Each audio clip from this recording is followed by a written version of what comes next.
Pray with me if you will. Dear gracious and heavenly Father, God, we lift up total praise unto you. Thanking you for the gift of life, for health and for strength. Thanking you, God, for being our joy in times of sorrow, for being our light in the midst of darkness, for being our battle axe in the time of roar. God, we come to you once again on this first Sunday, asking God that you would fill us with your presence. God, we also come asking, Lord, that you would endow me with your spirit, that as I stand before your people, that I stand with boldness, that I stand with conviction, that I stand on the solid rock, my God, my Jesus. Lord, use me to be a voice in this season. Use me to bring hope in this season. Use me to speak power and truth in this season. For this is our prayer in the name of Jesus the Christ we do pray. And the people of God that agree say amen.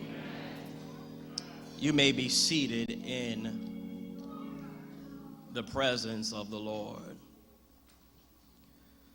Today, my brothers and my sisters, I have been challenged to take a detour from our sermon series, When Hurt Hit Home, to prophetically speak to the issues of today,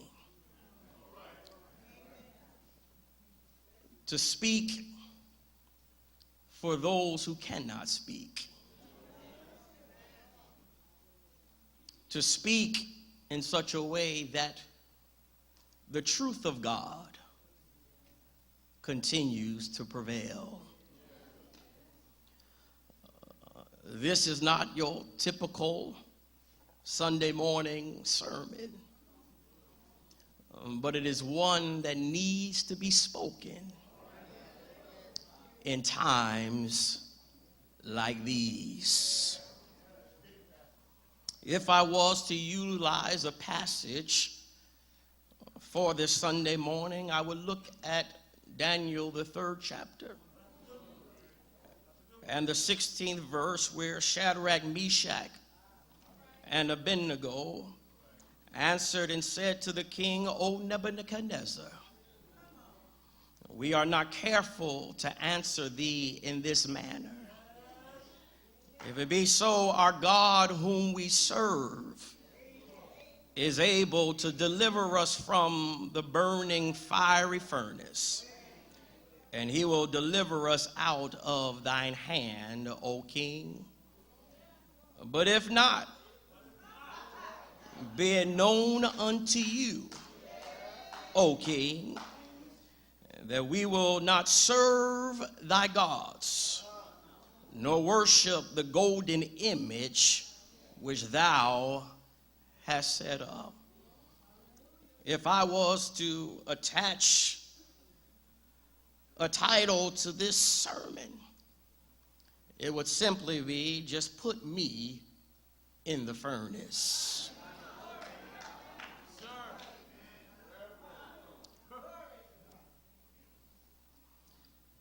There's an infamous and a famous adage that for centuries has been eminently quoted and evolutionarily diversified, which has strategically cataloged the contrasting effects of both standing and falling. For to stand is simply to move, to remain, place, or set up in an upright or specified position. Whereas to fall simply is to move downward, typically rapidly and freely without control, from a higher to a lower level. This famous adage, with its trilogy of versions, decisively correlates for us the undeniable impact our stance has in relationship to falling. For in the words of individuals like Alexander Hamilton, Malcolm X, and the Reverend A.J. Whitney, who stated, if you don't stand for something, you'll fall for anything. They said, those who stand for nothing fall for anything, and when you stand for nothing, you'll fall for everything. Church, in recognizing the antagonistic truths solidified in these simplistic yet robust collection of phrases, I have chosen this Sunday, this 5th day of August in the year of our Lord 2018, to not fall, but to stand for something. Listen, church, I don't stand on shallow ground, nor do I stand on faulty foundations or a sandy establishment. But I stand firmly and proudly on the broad shoulders of the founding forefathers and mothers of the black church, who understood the necessity for black people succumb by the dehumanizing nature of slavery, the divisive character of segregation, and the demoralizing pollutant of injustices, to publicly and unapologetically speak truth to power. Therefore, I graciously accept this platform instituted and inaugurated by our Savior, Jesus the Christ, and entrusted to me as a proclaimer of truth, to exclaim extensively my disturbed and perturbed grievance with what I perceived to be a reflection of the words eloquently reverberated from the lips of the contagious advocate of black rights, Malcolm X. For he once stated, and I further emphasize, today's Uncle Tom doesn't wear a handkerchief on his head. This modern 21st century Uncle Thomas now often wears a fedora hat. He's usually well dressed and well educated. He's often the personification of culture and refinement. The 21st century Uncle Thomas sometimes speaks with a Yale or Harvard accent. Sometimes he's known as a professor. Sometimes he's known as a doctor. Sometimes he's known as a judge, a bishop, a reverend, and even the right reverend doctor. This 21st century Uncle Thomas is a professional Negro. By that I mean his profession is being a Negro for the white man.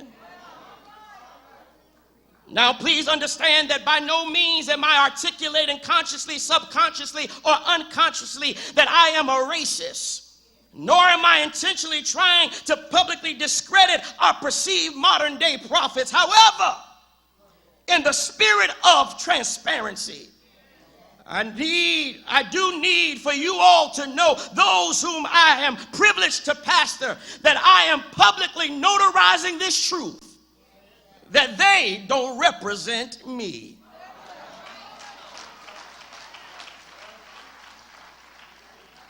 For just as the 51 spiritual leaders that addressed an open letter to Trump's preachers, I was too disappointed to hear regurgitated from the bases of their vocal cords and through the lips of their anointed mouths the expressions of admiration for a king that, from my point of view, was pointing them in this or in his Make America Great Again game of chess. I mean, to hear expressions like, Mr. President, thank you for your heart for all the people. Mr. President, we're very grateful for your heart toward criminal justice reform. Your heart for the urban community is very, very amazing. Mr. President, I guess the greatest word I can say to you is that you have given this country expectations, given us a new hope, a new excitement to believe that things are getting better and going to get better. And we appreciate that leadership, your tenacity to keep pushing it and against all the opposition that comes against you. Thank you so much. Mr. President, you are the most pro-black president that we've had in our lifetime. And Mr. President, I am elated to know, first of all, that you're a man of your word. Secondly, you have an ear to hear from God. With your having an ear to hear from God, this country is in great hands. It is shameful to know that these 21st century prophetic mouthpieces who were provided a table before them in the presence of their enemies negated to the obligation to speak up for the people who have no voice. It is shameful to know that these 21st century prophetic mouthpieces who were provided a table before them in the presence of their enemy negated the obligation to speak up for the rights of all the down and the outers. It is shameful to know that these 21st century prophetic mouthpieces who were provided a table before them in the presence of their enemy negated the obligation to speak out for justice, to stand up for the poor, and to stand up for the destitute, but rather be artificially inseminated with cheers instead of jeers to stroke the narcissistic ego of the one who has been unapologetically instrumental in conjuring the horrific memories of America's past. Yes, that's right. The so-called mantra, Make America Great Again, is reminiscent of the Mother May I Take 3 centuries back, steps back. Yes, you may. For as I fathom the dread, heartache, pain, and despair materialize in the hearts and minds of immigrant parents and their children because of government's insensitive approach to immigration reform, I'm haunted by the horrific memories of the slave auctions in America's yesteryears, where hereby too parents were forcefully separated from their children as they or their children were sold to other slave masters. Yes, that's right. The so-called mantra, Make America Great Again, is reminiscent of the Mother May I Take 2 century steps back. Yes, you may. For as I fathom the cruelty, brutality, subjugated mentality, and social disparities endured by my people in the 20th century because of the notion of white supremacy and racial inequalities, I cringe knowing that these proclaimers of the gospel didn't take the liberty to staunchly address his appointed attorney general's continuous efforts to stall a federal review of police departments whose behaviors have swapped nightsticks and swapped water hoses and swapped lynch ropes for Beretta 92s, for Smith & Wesson M&P 9s and Glock 22s.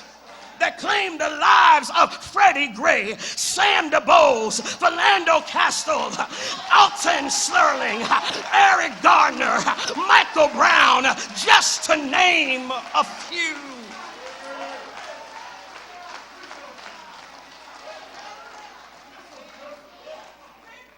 Yes, without a shadow of a doubt, I too recognize the profound truth that it is extremely important to be at the table with the powers that be. Because when you're not at the table, you're on the menu. However, I have come to grips with the fact that it is even more important to understand that when you are at the table, that you carefully look at the menu to ensure that you're not the one being served.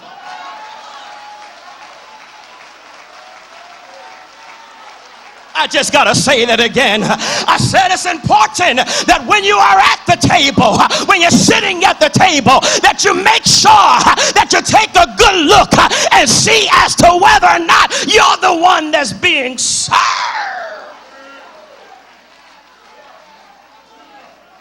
In other words, don't be like a fish who doesn't know that it's even wet. But take note of the environment in which you are in and free yourself from being played like a 33, 45, or 78 vinyl of Harold Melvin and the Blue Notes. Wake up, everybody.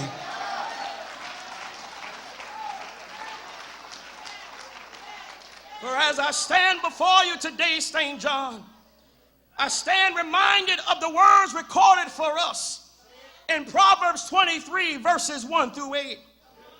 It says, when you sit down to eat with a ruler, consider carefully what is before you, and put a knife to your throat if you are a man given to appetite.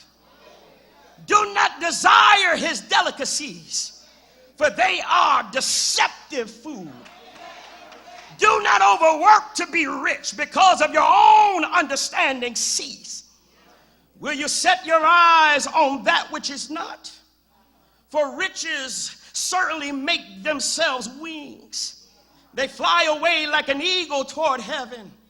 Do not eat the bread of a miser, nor desire his delicacies. For as he thinks in his heart, so is he. Eat and drink, he says to you, but his heart is not with you. The morsel you have eaten, you will vomit up and waste your pleasant words.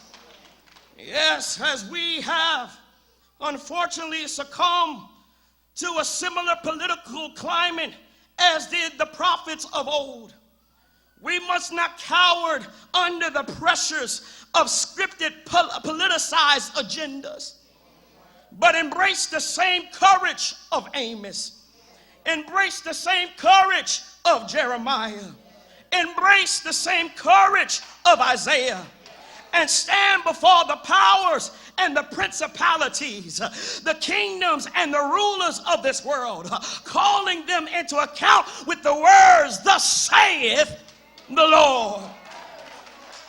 For like it was the mission and the ministry of the prophets of the Old Testament to have a deep concern for social justice, we, the prophets of today, ought to boldly model the words of Walter Brueggemann in his prophetic imagination book. For he stated the task of prophetic ministry is to nurture, nourish, and evoke a consciousness and perception alternative to the consciousness and perception of a dominant culture around us. Thusly, prophetic ministry has to do primarily with addressing specific public crises, but with addressing in season and out of season the dominant crises that is enduring and resilient of having an alternative vocation copped or domesticated. We must not alone or leave our role as prophet to be devalued. We must not allow our role as prophet to be diluted. We must not allow our role as prophet to be discredited, in order that the powers that be might experience the liberty to flex their muscles. But we must remove the muzzle from our mouths and the yoke from around our necks, and do as Micah said, do justly, love mercy, and walk humbly with our God. One of the things, church, I admire most about the late Reverend Dr. Martin Luther King Jr. is that when he was invited to sit before kings, when he was invited to sit amongst rulers and leaders, he didn't compromise his prophetic voice for a photo op or a resume booster. But he came to the table with his own menu to ensure that justice rolled down like waters and righteousness like an ever-flowing stream. But as I get ready to take my seat, I'm reminded of the story of the infamous 3 Hebrew boys, Shadrach, Meshach, and Abednego, whose real names were Hananiah, Mishael, and Azariah. These Hebrew boys who were friends with Daniel, who likely were descendants of royalty or nobility of Judah, refused to fall for anything. For they established a firm stance that allowed them, along with Daniel, to be a prophetic example for us today. For they epitomize what it means to be a prophetic representation, even in the face of a king. As carefully chosen aides to the king, which in a sense allowed them to be seated at the table with him, they refused to partake of what the king was serving. But chapter 1 of Daniel profoundly accentuates their refusal to defile themselves with the portion of the king's meat and wine which he drank. And in chapter 3, after King Nebuchadnezzar made an image of gold and set it up in the plain of Dura in the province of Babylon, and sent to gather together princes, governors, captains, judges, treasurers, counselors, sheriffs, and all the rulers of the province to come to the dedication of the image, a herald decree rang forth that all people, at the time in which they hear the sound of the cornet, when they hear the sound of the flute, when they hear the sound of the harp, the sackbut, the psaltery, the dulcimer, and all kinds of music, that they were to fall down and worship the golden image set up. And if anyone refused, their grave punishment was being cast into the midst of a burning fiery furnace. But what I like about these boys, Minister Rumpf, is that regardless of the consequences, Deacon Davis, regardless of the punishment, Mother Lee, regardless of the presumed outcome, they maintain their power, they maintain their position, and they maintain their voice by refusing to cave in to the narcissistic demands of the then king. For as the scripture highlights, in the face of a raging king, they uttered, "Just but put me in the furnace." Let me say it again. I said the scripture highlights that in the face of a raging king, they uttered, "Just put me in the furnace." When we look at the 16th through 18th verse, it says these words. It says, "O Nebuchadnezzar, we are not careful to answer thee in this matter. If it be so, our God whom we serve, he's well able to deliver us from the burning fiery furnace, and he would deliver us out of thy hand, O King. But if not, good God Almighty, I want you to know something on today. Even if he don't deliver me, even if he don't bring me out, I need you to understand something on today, that I shall not serve you. I wonder if there's anybody here on this Sunday morning that have made up in their mind that you don't mind being put in the furnace, because you know that your God, he's well able to deliver you. But if he so choose, you have made up in your mind that I will not bow down to Baal. I will not bow down to Confucius. I will not bow down to Mohammed. I will not bow down to 46 minus 1. But on Christ, the solid rock, all of the ground is.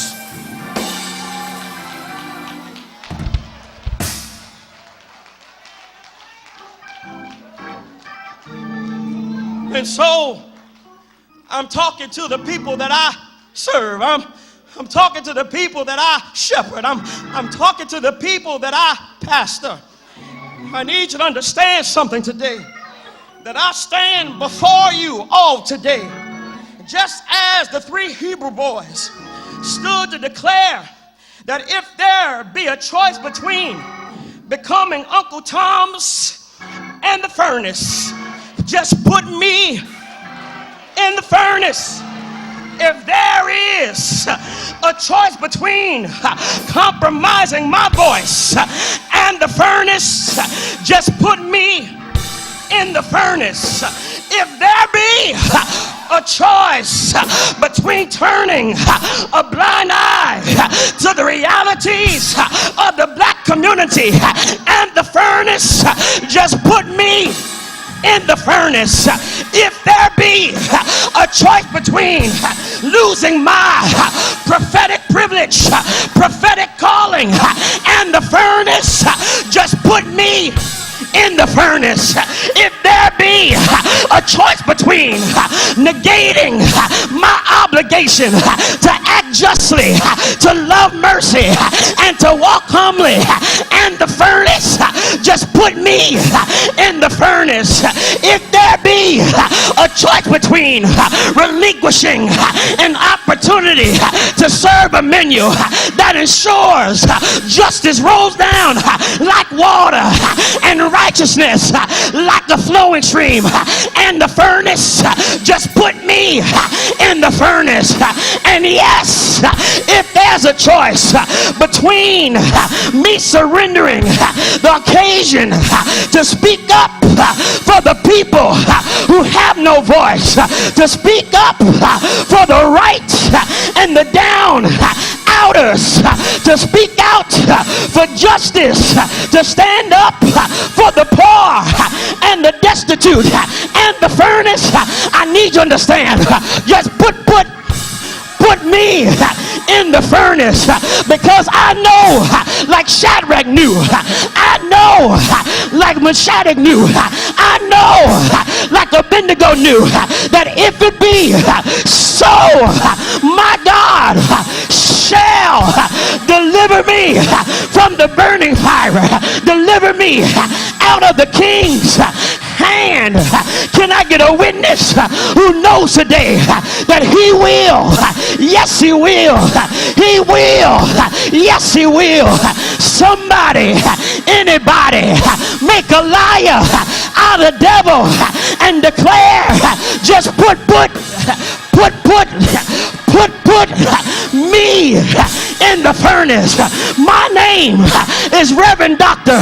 Jovon Davis, and I approve this message in the name of the Father, in the name of the Son, and in the name of the Holy Ghost. Say yeah! Say yeah! Say yeah!